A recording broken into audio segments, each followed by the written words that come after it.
ఉన్నారు. అందులో వాళ్ళ కార్యకర్తనే వాళ్ళ నుంచి మారి వైసీపీలోకి వైసీపీ కార్యక్రమంలో పాలు పంచుకొని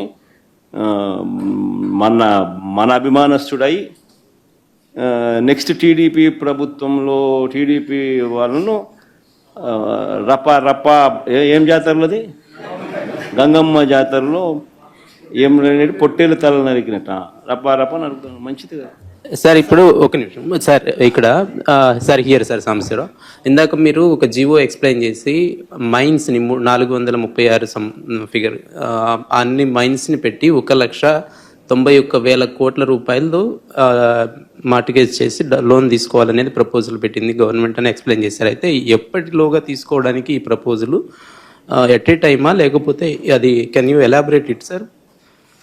So GO number 69. So GO number 69 gives them the charge. The government is giving APMTC the charge. Government is giving the right to APMTC through that GO. And through that GO, having that right, now APMTC has given that right to private people. వాళ్ళు తీసుకున్నారు కదా మన 3,489 కోట్లు తీసుకొచ్చినారు కదా స్వామి.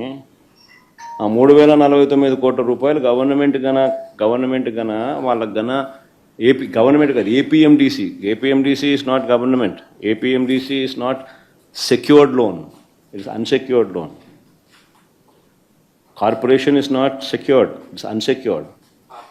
ఆ unsecured లోన్కు government is giving guarantee in the form of two forms of guarantee. One, it is giving in the form of నీ కన్సాలిడేటెడ్ ఫండ్ మీద రైట్ ఇస్తూ ఒక కైండ్ ఆఫ్ గ్యారంటీ ఇస్తున్నారు.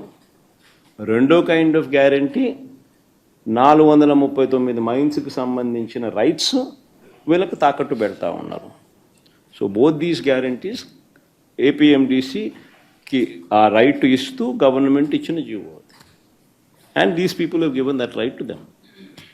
Who will benefit from this? The private players you're talking about? Yeah. No, whomsoever is the lender. Is it anybody who subscribes to the bond? Anybody who subscribes to those bonds, they will be holding those rights. And these may not be necessarily linked to mining activities, right? They're general borrowing through those SDLs you said, right? Please say.